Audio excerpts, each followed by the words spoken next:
ओम शांति।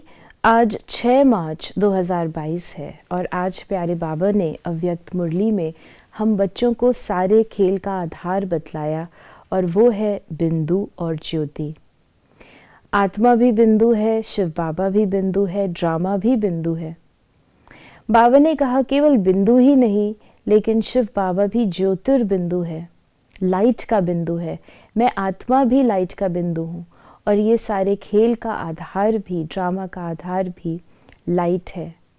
तो बहुत सुंदर रीति से बाबा ने इन 3 बिंदुओं को, लाइट और ज्योति को और बिंदु को स्पष्ट किया।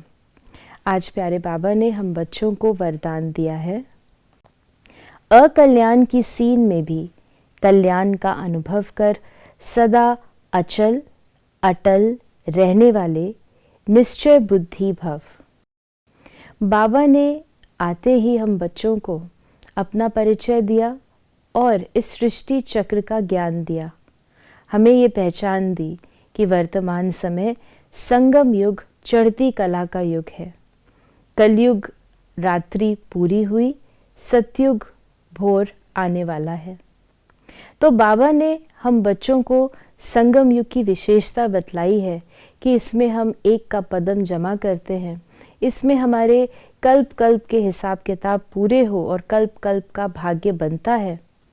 तो इस संगम युग में कुछ भी होता है वो सदा कल्याण के लिए ही होता है, भले बाह्य रूप उसका अकल्याण का हो, लेकिन हम बच्चों के लिए सदा कल्याणकारी है क्योंकि ये चढ़ती कला का युग है।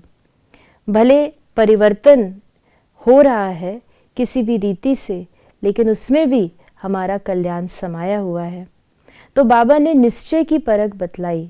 निश्चय अर्थात जहाँ पर संशय का अंश भी ना हो। निश्चय परसेंटेज में नहीं होता, 50%, 60% नहीं। निश्चय अर्थात संपूर्णता, मुझे पूरा फेथ है कि ये है। तो बाबा ने हम बच्चों को कई सारी बातें बतलाई हैं जिसमें हमें निश्चय होना चाहिए। पहला निश्चय शिव बाबा में, बाबा मेरे साथ सदा हैं और अंत तक रहेंगे। बाबा ने हम बच्चों को ड्रामा पर भी निश्चय बतलाया है कि ड्रामा कल्याणकारी है, तो हर सीन को देखते हुए निश्चित विजय के एहसास में रहो, निश्चिंत रहो।